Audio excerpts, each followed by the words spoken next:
Firman Allah saya beri judul, siapakah Yesus bagi saudara? Siapakah Yesus bagi saya dan saudara? Saudara, kerugian yang paling besar, kerugian atau loss, sesuatu yang hilang, yang saudara merasa rugi, adalah bukan ketika Anda kehilangan harta. Kerugian yang paling besar di dalam hidup saya dan saudara, bukanlah ketika saya atau saudara kehilangan suami atau istri ataupun anak di dalam keluarga. Kerugian yang paling besar sekali bukan ketika Anda kehilangan pekerjaan yang gaji saudara mungkin bisa $5.000 per bulan. Kerugian yang paling besar di dalam hidup kita, saudaraku, bukan soal-soal materi, tetapi kerugian yang paling besar ketika Anda kehilangan kepercayaan. Ketika kepercayaan itu hilang dari hidupmu. Ketika kepercayaan atau iman itu hilang dalam hidup saudara, maka Anda hilang segala-galanya. Anda bisa punya harta, Anda bisa kaya, Anda bisa makmur sekali. Tetapi Anda kehilangan iman, Anda hilang kepercayaan, Anda hilang yang paling berarti dalam hidup. Karena kepercayaan, saya bicara tidak keluar dari konteks sebagai orang Kristen, oke? Ya, karena ada banyak bentuk kepercayaan di luar sana. Ya, kepercayaan kepada bos, kepercayaan kepada pemerintah, kepercayaan kepada apa saja. Tetapi yang saya maksudkan, sebagai orang Kristen, sebagai orang percaya kepada Yesus, Anda akan mengalami kerugian yang paling besar dalam hidup ketika Anda kehilangan kepercayaan. Ada banyak kasus, saudaraku, di dalam firman Allah. Yesus menekankan tentang bagaimana murid-murid harus mempunyai iman, harus mempunyai kepercayaan yang kuat. Ada banyak tamparan-tamparan yang dilontarkan kepada Yesus melalui kata-kata Yesus. Seperti kurangnya iman di dalam murid-murid, tidak adanya iman dalam murid-murid. Saudara, ketika Anda mempunyai iman, ketika Anda mempunyai kepercayaan di dalam Yesus Kristus, maka Anda dapat memiliki segala-galanya. Kita harus ketahui juga, kepercayaan itu juga, saudaraku, itu akan mempunyai pengaruh yang begitu kuat. Apa ya adalah, saudaraku, bagaimana kita akan mendapatkan sesuatu karunia, pemberian Allah yang begitu besar buat saudara dan saya, yaitu tempat di mana Allah sudah menyiapkan orang-orang percaya untuk ada di sana. Nah, semua itu kita akan miliki, itu harus berawal dari iman.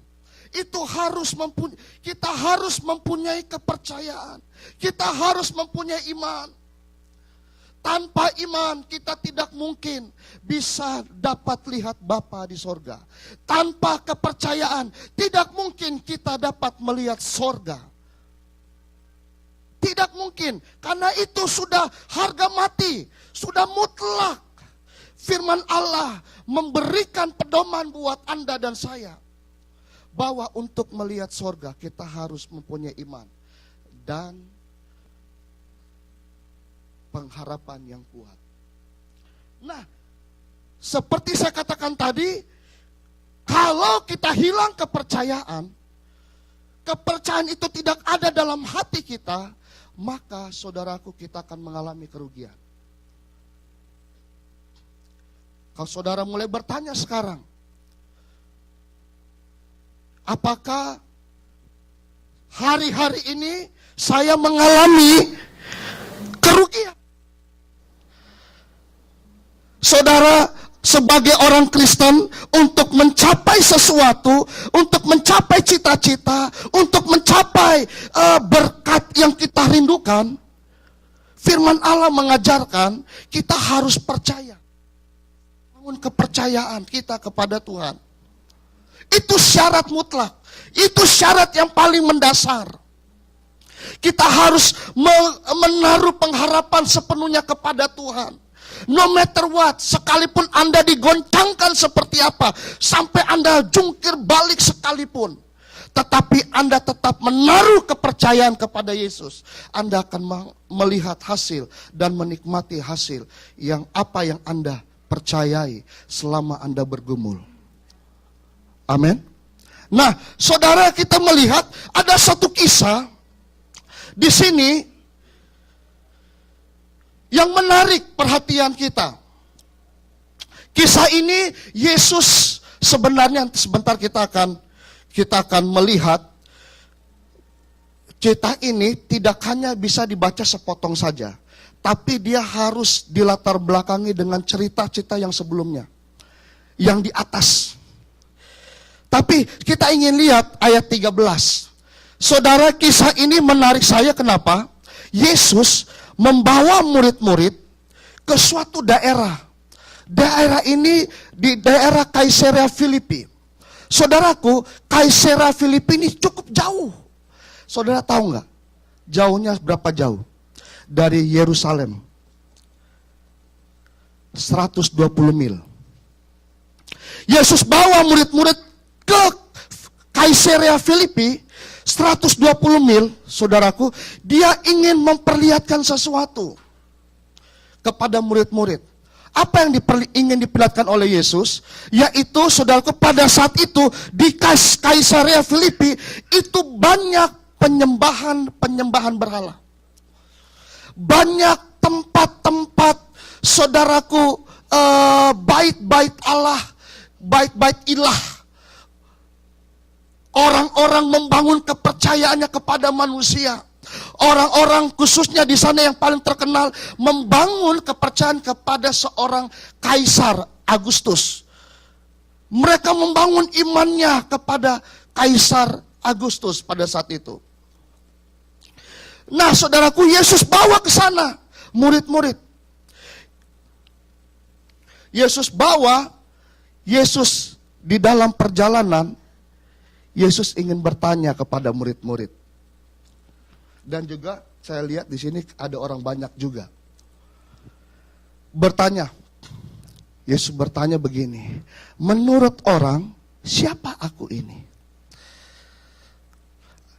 Ada yang bilang Yohanes Pembaptis. Ada yang bilang Elia. Ada yang bilang Nabi Yeremia. Saya coba buka-buka ini, nggak ada marganya ini. Saya pikir Nabi Yeremia Gulo ini, Pak Yeremia. Nggak ada famnya ini. Oke.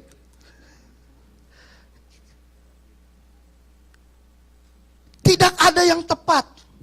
Tidak ada satu orang pun pada saat Yesus melontarkan pertanyaan yang pertama, tidak ada satu orang pun yang menjawab pertanyaan yang tepat. Tetapi saudaraku, Yesus melemparkan pertanyaan yang berikut kepada murid-murid. Lalu Yesus bertanya kepada mereka, tetapi apa katamu, siapakah aku? Petrus menjawab, engkau adalah Mesias, anak Allah yang hidup. Saudaraku, kita lihat di sini. Ketika Yesus bertanya yang kedua kali kepada murid-murid, Petrus menjawab ketika Yesus bertanya, siapakah aku? Engkaulah Mesias, anak Allah yang hidup. Nah sekarang pertanyaannya, buat saudara, siapakah Yesus? Petrus menjawab, Yesus adalah Mesias, anak Allah yang hidup. Nah sekarang kita ingin membawa pertanyaan ini kepada kehidupan kita di masa sekarang ini. Karena saudaraku, saya lihat di sini tidak ada suatu perbedaan kehidupan yang dibawa oleh Yesus pada saat itu dengan kehidupan sekarang ini.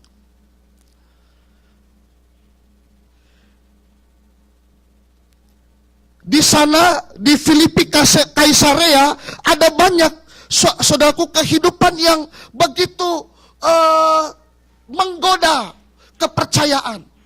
Dalam bentuk apapun. Sekarang pun, kepercayaan kita masih terus digoda, dicobai, saudara. Oleh iblis khususnya. Nah pertanyaannya, bagi saudara, siapa Yesus? Di tengah-tengah kehidupan yang penuh dengan kegelapan ini, saudaraku. Kehidupan yang penuh dengan simpang siur. Ada banyak tawaran-tawaran yang salah. Tawaran-tawaran yang akan menyesatkan saudara. Nah, sekarang pertanyaannya buat saya dan saudara. Bagi saudara dan saya, siapa Yesus? Saudara mulai bertanya dalam hati, tidak ada dusta antara kita berdua. Oke? Tidak ada dusta di antara kita. Bagi saudara, Yesus yang saat ini, siapa? Bagi saudara, siapa Yesus ketika Anda mengalami pergumulan? Bagi saudara, siapa Yesus ketika Anda dikeluarkan dari pekerjaan? Menurut Anda, siapa Yesus ketika Anda dihina orang? Menurut Anda, siapa Yesus ketika Anda mulai mengalami sakit, penyakit? Menurut Anda, siapa Yesus ketika Anda mulai ditawarkan dosa? Menurut Anda, siapa Yesus? Ini sebuah pertanyaan buat saya dan saudara. Ada banyak kali, saudaraku, kita ganti, kita tidak menghiraukan Yesus yang sesungguhnya. Menghadapi pergumulan, apa yang terjadi, saudaraku, kita tidak lagi menaruh perhatian kepada Yesus. Kita lupa siapa itu Yesus. Kita lebih condong melihat hal yang biasa, yaitu mengandalkan kekuatan sendiri. Hal yang paling biasa, yaitu berharap kepada orang lain dan mengandalkan orang lain. Itu terbiasa buat kita, bukan? Tetapi mari kita masuk kepada hal-hal yang luar biasa, bukan hal-hal yang biasa. Ketika kita mengalami situasi, suasana hati yang tidak menyenangkan, saudaraku, biarlah kebiasaan kita yang terlalu mengandalkan kekuatan sendiri dan berharap kepada orang lain, kita rubah. Kita melihat siapa Yesus ketika dia ada di tengah-tengah pergumulan hidupmu. Amin. Ini penting, saudaraku. Siapa Yesus buat saudara? Ada banyak kali kita melihat Yesus, saudaraku, hanya ketika kita kepepet. Ketika kita dalam tekanan. Sudah benar-benar gak ada jalan lagi. Baru kita mulai berharap kepada Yesus. Gak ada salahnya, itu bagus. Itu mendorong, memicu saudara untuk diingatkan bahwa ada Yesus yang mengasihi saudara. Tetapi apakah sampai di titik-titik seperti itu? Apakah hanya sampai di suasana seperti itu? Kita harus libatkan Yesus di dalam segala hal. Amin. di dalam segala aspek hidup kita. Siapakah Yesus ketika engkau mengalami duka? Dan siapakah Yesus ketika Anda sementara jingkrak-jingkrak, bersuka-suka? Saudaraku, Dia tetap sama, kemarin, sekarang, dan sampai selama-lamanya. Biarlah Dia handle hidupmu seluruhnya. Amin, saudara. Handle hidup kita seluruhnya. Handle hidup kita bukan hanya di waktu-waktu tertentu, tetapi di segala waktu. Dia tetap yang kemarin, sekarang, dan sampai selama-lamanya. Amin. Saudaraku, ada yang mengagetkan saya. Saya kaget, saudara. Saya membaca di Amerika ini, ada seorang mantan presiden, Thomas Jefferson. Dia pernah, saudaraku, dia mengambil Alkitab. Alkitab ini diambil, terus dia mulai gunting ini Alkitab, saudara. Khususnya di dalam kitab semua perjanjian baru digunting. Digunting kitab perjanjian baru, Thomas Jefferson. Saya sempat melihat DVD-nya, saudaraku. DVD dari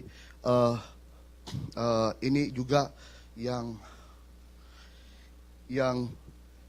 hasil DVD ini sudah hasil penelitian, di mana, saudaraku, Thomas Jefferson juga itu yang membuat gambar dari mata uang yang ada di dolar, saudara, tuh yang ada tulisan "In God We Trust". Itu Thomas Jefferson yang buat itu, bukan dia buat sendiri. Dia mencari-cari bagaimana caranya. Dia seperti dipercayakan untuk membuat gambar dari dolar itu. Tiba-tiba, saudaraku, sementara dia cari, ada suatu pribadi datang. Ya, menurut mereka itu iblis. Pribadi datang mengetuk rumah dari Jefferson. Waktu mengetuk, dia pakai baju hitam, saudaraku, ditutup begitu. Ini pribadi ini menyerahkan sesuatu kepada Thomas Jefferson. Rupanya yang diserahkan adalah gambar dari uang dolar, saudara. Yang tulisannya "In God We Trust", ada matanya di situ. Jadi itu bukan asal dibuat. Jadi, saudaraku, kita melihat Amerika yang negara yang dibangun dengan firman Allah, Alkitab, saudaraku. Tapi lama-kelamaan itu mulai bergeser. Kepercayaan itu mulai bergeser, saudaraku. Mulai masuk ajaran-ajaran lain. Nah, ini juga yang menjadi pengalaman Petrus. Saudara, Petrus mengatakan engkau Mesias adalah anak Allah yang hidup. Itu dari Tuhan. Itu adalah perkataan iman. Seorang Petrus, saudara, iman itu kasih karunia. Iman itu anugerah. Itu pemberian Tuhan buat saudara. Bersyukurlah kalau Anda mempunyai iman di dalam Yesus Kristus. Karena itu pemberian Allah. Ada banyak orang sulit, ada banyak orang menolak iman kekristenan, iman kepada Yesus sebagai juru selamat dan sebagai Tuhan Raja kita. Ada banyak yang belum bisa menerima ini nama, saudaraku. Mereka yang tidak bisa menerima ini nama dan pribadi ini, mereka, saudaraku, tidak akan mendapatkan kasih karunia sebagaimana kita sudah mendapatkannya. Yang saya maksudkan adalah mereka tidak akan pernah melihat Allah di dalam segala kemuliaan. Karena hanya Yesus jalan untuk kita dapat melihat seperti apa Allah.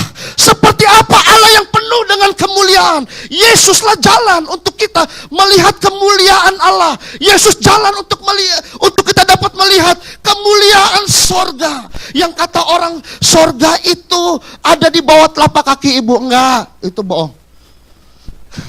Tapi, saudaraku, saya ingin bawa kepada saudara, Yesus satu-satunya jalan untuk melihat perkara-perkara yang mulia. Amin, saudaraku. Tidak ada jalan lain.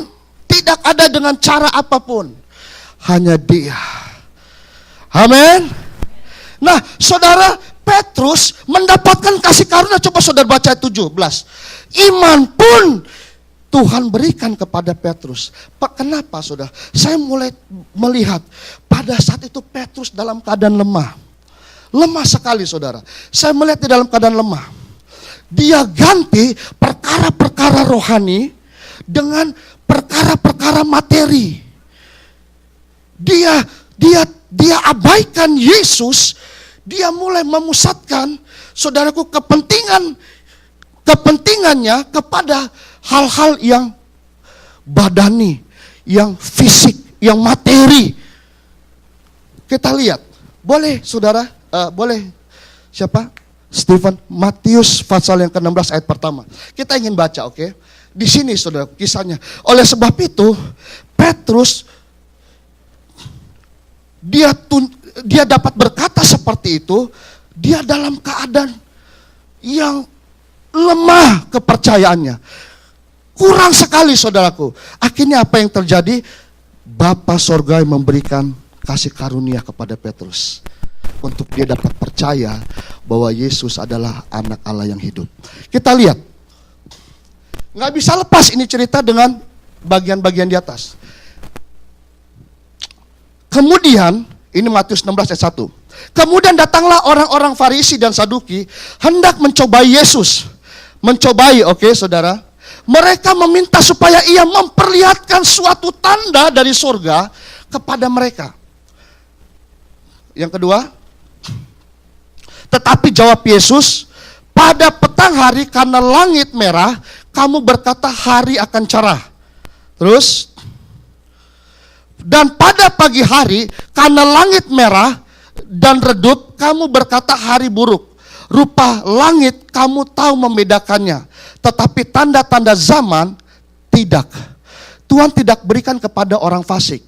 Ada orang percaya begini, jangan minta-minta tanda sama Tuhan. Boleh. Kalau Anda orang benar, ini ditujukan kepada orang Farisi. Orang yang mencobai Yesus. Amin. Amin saudara. Berbeda, Anda berbeda di hadapan Tuhan dengan orang Farisi. Nah, kita melihat langsung yang keempat, angkatan yang jahat dan tidak setia ini menuntut suatu tanda, tetapi kepada mereka tidak akan diberikan tanda selain tanda Nabi Yunus. Lalu Yesus meninggalkan mereka dan pergi. Apa maksudnya? Yang Yesus masukkan tanda Yunus yaitu tanda pertobatan. Yunus saudaraku disuruh Tuhan untuk menyampaikan pertobatan kepada Niniwe.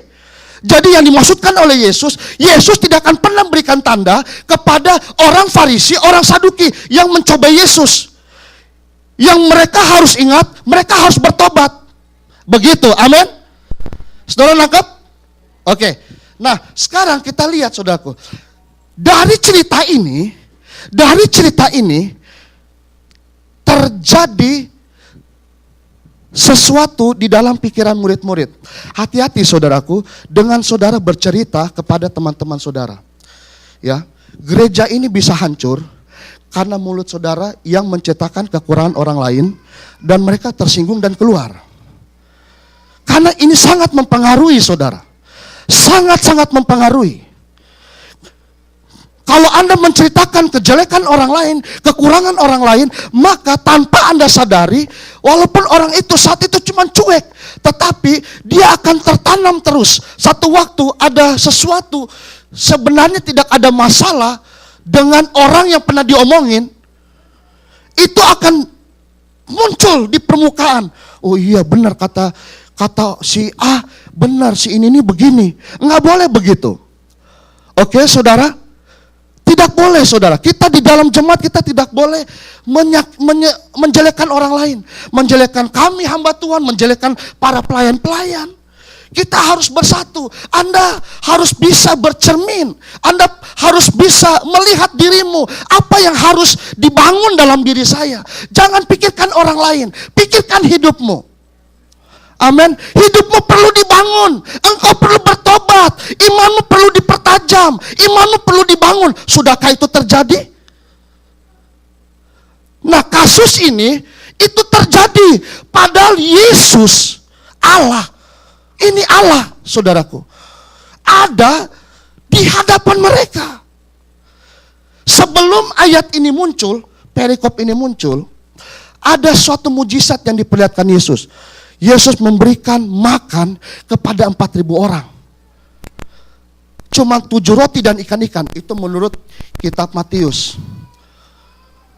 Yesus buat mujizat, bahkan ada kelimpahan di situ. Kelebihan.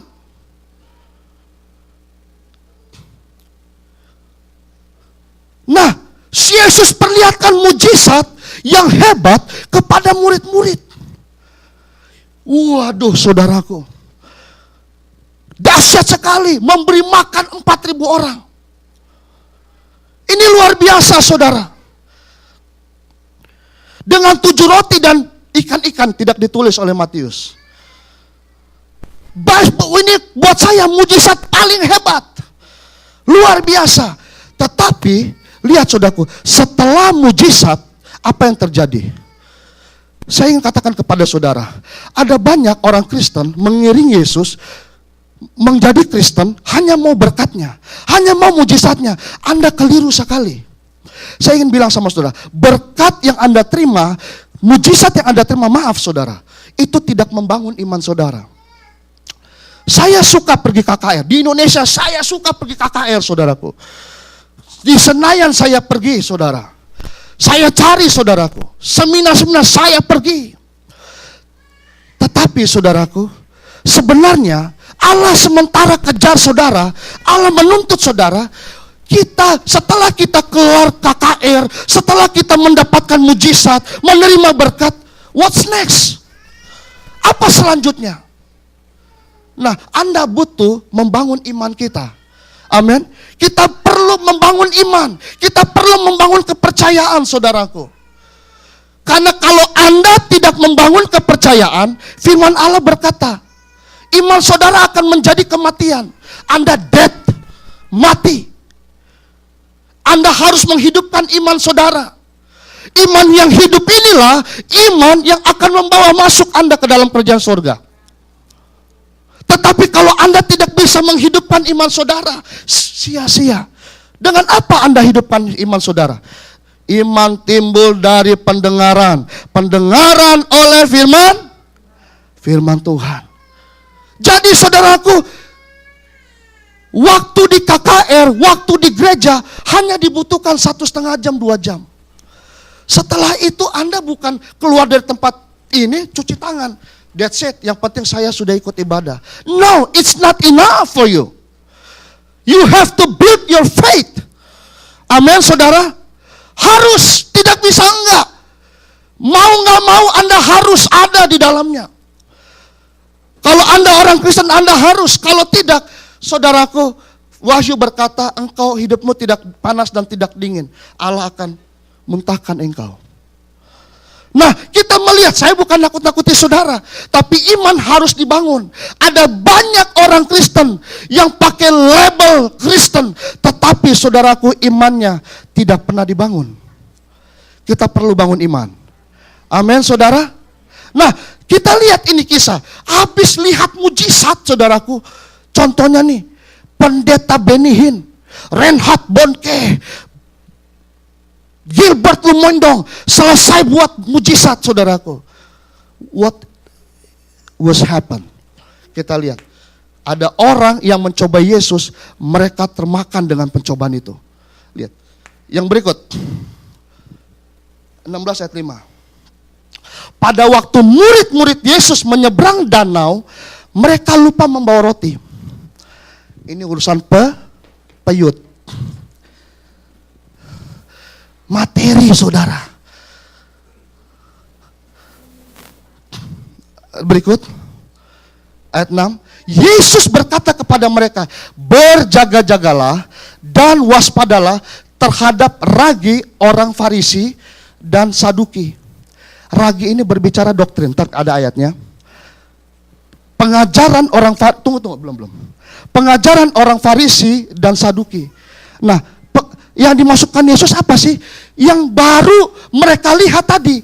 Orang Farisi, sama orang Saduki datang kepada Yesus. Bertanya minta tanda. Nah, yang Yesus maksudkan dalam ayat ini, berjaga-jagalah, waspadalah terhadap ragi orang Farisi. Pengajaran mereka, omongan mereka, itu hati-hati. Kadang-kadang kita ngobrol, saudaraku, tidak penuh dengan firman, asal-asal ngomong, saudaraku, tidak penuh dengan hikmat Tuhan, itu bisa membangun sesuatu di dalam pikiran saudara. Lihat, Yesus bilang begini, waspadalah terhadap ragi orang Farisi dan Saduki. Berikut ayat 7. Saudara lihat nih, menarik sekali firman Tuhan ini. Maka mereka berpikir-pikir, dan seorang berkata kepada yang lain, itu dikatakannya karena kita tidak membawa roti. Ini kan aneh, saudaraku. Yang Yesus maksudkan bukan perkara roti secara daging, secara materi, tetapi yang Yesus maksudkan ajaran orang Farisi. Nggak nyambung, jaka sembung, men. Oke. Menarik, saudara. Coba yang selanjutnya, ayat 8. Dan ketika Yesus mengetahui apa yang mereka perbincangkan, ia berkata, mengapa memperbincangkan soal tidak ada roti? Kenapa? Benarnya baru lihat mujizat, baru lihat berkat-berkat Tuhan, kita harus muliakan Tuhan, kita harus saksikan tentang Yesus. Wah, dia mah ajaib, luar biasa. Ini tidak. Omongannya tentang roti, materi. Memperbincangkan soal tidak ada roti. Hai orang-orang yang kurang percaya. Danger, saudaraku. Hati-hati. Ada banyak kali momen-momen, kesempatan-kesempatan di dalam kehidupan kita, di dalam kesungguhan kita, iblis masuk di dalam suatu momen untuk mengacaukan pikiran saudara, sehingga Anda tidak percaya lagi kepada Tuhan. Hati-hati, saudaraku. Hati-hati teman-teman saudara. Ada banyak kali teman-teman kita, saudaraku, itu tidak membangun iman. Hati-hati, mulai menjelekkan orang lain. Ini berbahaya, saudaraku. Ini penyakit di gereja. Benar, saudaraku. Dari mulut ke mulut, Anda kecewa dengan ini, Anda kecewa dengan orang lain dengar. Satu waktu dia nggak ada apa-apa, tiba-tiba dia jadi alasan, saudara. Jadi alasan, wah, ya habis si ini, padahal nggak ada masalah sama si B, begitu. Nah, ini berbahaya, saudaraku. Iblis bisa masuk di dalam gereja dengan hal-hal seperti ini. Sehingga itu membangun pikiran di dalam pikiran saudara. Oh, si ini begini ya. Oh, si ini begini. Oh iya, saya mah jaga mulut. Saya nggak akan terpancing. Tetapi Anda tidak terpancing. Tetapi ada berita yang masuk dalam pikiran saudara, itu nantinya beberapa saat menjadi perenungan buat saudara tentang orang ini. Saudara ingin tahulah tentang dia, iya enggak? Ya Pak ya.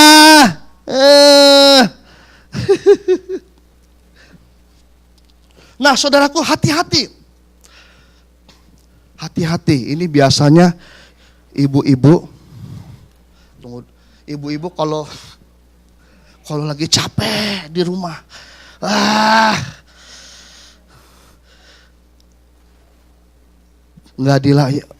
Bapak mungkin juga capek pulang kerja, atau mungkin sini banyak yang sendiri ya. Jadi banyak ibu-ibu yang sendirian di sini. Nggak bisa ngerem sama ngerumpi. Nggak bisa ngerem, saudaraku. Jelekin orang lain. Saudara, nggak ada manfaatnya buat saudara. Tidak membangun iman. Amin. Justru Anda membangun musuh.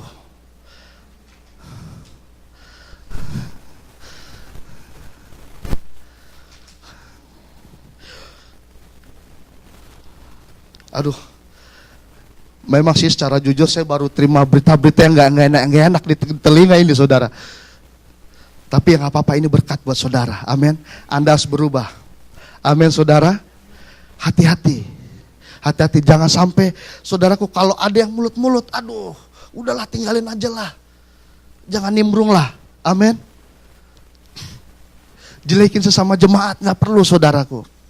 Maka itu mungkin saya lihat ada jemaat-jemaat di sini yang ingin menyatu, tetapi aduh, nanti terlibat diomongin lagi.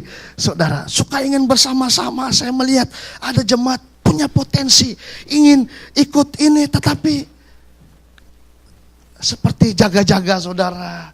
Saya bilang, Tuhan tolong. Mungkin saudaraku, ini perkiraan saya, mungkin ada berita-berita yang mereka dengar, tidak yang mereka dengar. Aduh, si ini omong begini, ini begini.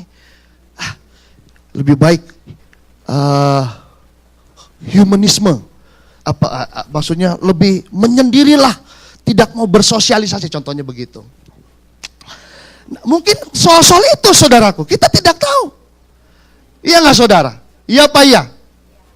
Ya betul. Saudara jujur bagus loh, itu Tuhan dengar. Tapi, nah kita lanjut saudaraku. Hati-hati, perbincangan kita lihat apakah itu membangun iman atau tidak. Karena saudaraku, itu sama sekali tidak membangun iman dari murid-murid. Berikut, kita lihat. Yang 9, belum juga kamu mengerti. Kamu belum mengerti. Baru kemarin, saya memperlihatkan mujizat, memberi makan. Belum juga kamu mengerti. Tidak kamu ingat lagi akan 5 roti untuk 5.000 orang itu. Dan berapa bakul? Belum habis, aduh. Dan berapa bakul roti kamu kumpulkan kemudian? Ini pertanyaan dari Yesus untuk murid-murid. Saudaraku, mulai saat ini mari kita bangun hidup kita di dalam firman Allah. Amin. Jangan dengar perkataan, inilah orang lain yang tidak menyehatkan buat saudara. Ayat 10. Ya. Ataupun akan 7 roti untuk 4.000 orang itu. Dan berapa bakul kamu kumpulkan kemudian? Lagi. Bagaimana mungkin kamu tidak mengerti bahwa bukan roti yang kumaksudkan. Aku berkata kepadamu, waspadalah terhadap ragi orang Farisi dan Saduki. Nah, dari kisah ini, saudaraku, Petrus tidak menangkap pengajaran yang Yesus berikan. Petrus tidak menangkap mujizat berkat-berkat yang Yesus adakan dan dialami oleh Petrus. Petrus lebih mementingkan materi, urusan roti, urusan perut, saudaraku. Urusan harta, urusan pekerjaan, urusan yang membumi, yang mendunia, yang mendunia. Petrus tidak mau mengerti, saudaraku. Petrus tidak menangkap kebenaran ini. Di jemaat, oke?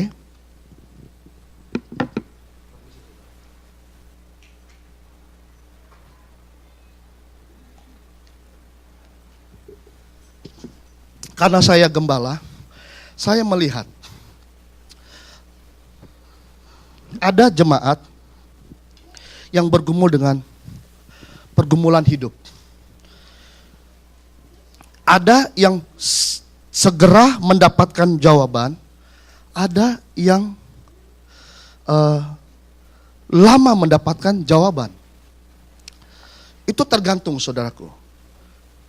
Lamanya Tuhan menjawab doa kita, itu ada tujuan Tuhan. Ya, tetapi saya melihat ada hal-hal yang penting begini.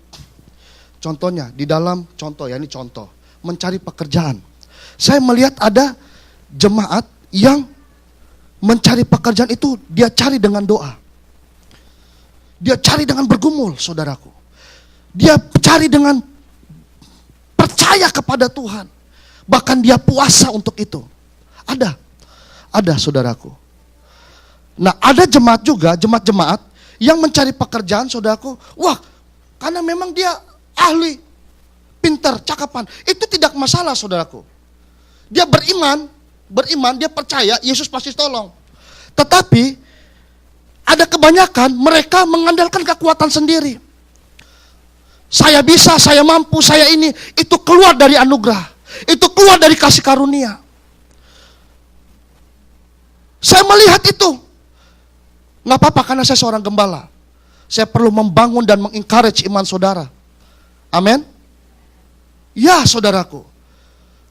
Nah saya melihat, wah begitu dengan mudah dia mendapatkan suatu pekerjaan. Dan saudaraku, luar biasa berkatnya. Ketimbang saudaraku, kita harus mengandalkan kekuatan sendiri. Nah kita harus mulai bergantung kepada Yesus. Percaya kepada anugerahnya. Percaya kepada pribadinya. Amin saudara. Nah, jangan sampai saudaraku, kita hidup terbiasa dengan seperti itu. Ini yang terus hamba-hamba Tuhan dari mimbar ini menerobos iman saudara. Jangan sampai saudaraku kita jadi terbiasa dalam hal-hal yang buruk. Kita terbiasa dengan hal-hal yang sebenarnya sudah menyimpang dari firman Allah. Tetapi kita harus membiasakan diri dengan perkara-perkara rohani. Amin. Perkara-perkara yang benar di hadapan Tuhan. Mengandalkan Tuhan. Ini yang luar biasa saudara. Amin. Anda bisa kehilangan semuanya. Anda bisa kehilangan segala-galanya. Tetapi jangan kehilangan iman. Jangan kehilangan kepercayaan. Amin. Saudaraku di Indonesia Anda kenal. Ini berita sudah kemana-mana. Pendeta Roni Sujak. Saya diulangi lagi dengan firmannya saudara. Istri saya mendengarkan dia punya khotbah. Saudaraku dia kehilangan ketika dia ikut Yesus. Dia mulai ikut Yesus, percaya kepada Tuhan. Saudara tahu nggak kehilangan berapa dia? 14 juta dolar per tahun. Dia tinggalkan semua. Dia ikut Yesus, dia masuk sekolah Alkitab. Dia harus bayar hutang. Banyak hal. Dia tinggalkan semua saudaraku. Oleh karena Yesus. Ini luar biasa sekali. Dia tinggalkan yang di belakang. Perkara-perkara yang membinasakan hidupnya. Dia mulai ikut Yesus. Dia tertuju kepada Yesus. Saudara tahu, saya terlalu rumit ya, panjang ceritanya.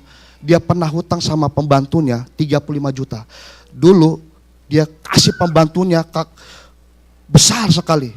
Sampai dia keterpurukan hidupnya, utang sama pembantu 35 juta.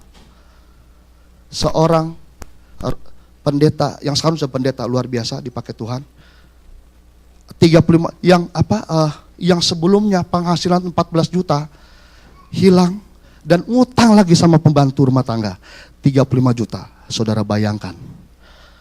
Hidup seperti itu cuman karena mau ikut Yesus. Cuman karena iman. Tetapi saudaraku luar biasa pertolongan Tuhan. Ketika Anda mulai ikut Yesus, tidak ada pertimbangan lain. Yesus is Yesus. Saya iring Yesus no matter what. Saya ikut Yesus no matter what. Mau diomongin orang apa saja, tetap Yesus. Ada pancingan-pancingan. Oh saudara, dosa-dosa saudara mau dipancing. Yesus. Amin. Siapa Yesus ketika Anda dipancing dengan dosa?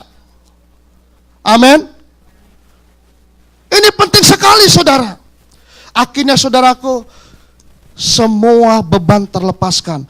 Kalau Anda ikut Yesus, Yesus tidak akan saudara tinggalkan saudara. Yesus tidak mau Anda berhutang. Tuhan berkati dia. Luar biasa. Tuhan ganti saudaraku. Sekarang dipakai Tuhan. Khotbah di mana-mana. Kenapa? Komitmennya dengan Tuhan. Amin. Amin saudara. Yuk kita sama-sama. Kita komitmen. Kita bangun kepercayaan kita dengan Tuhan. Amin. Kita bangkit berdiri saudara.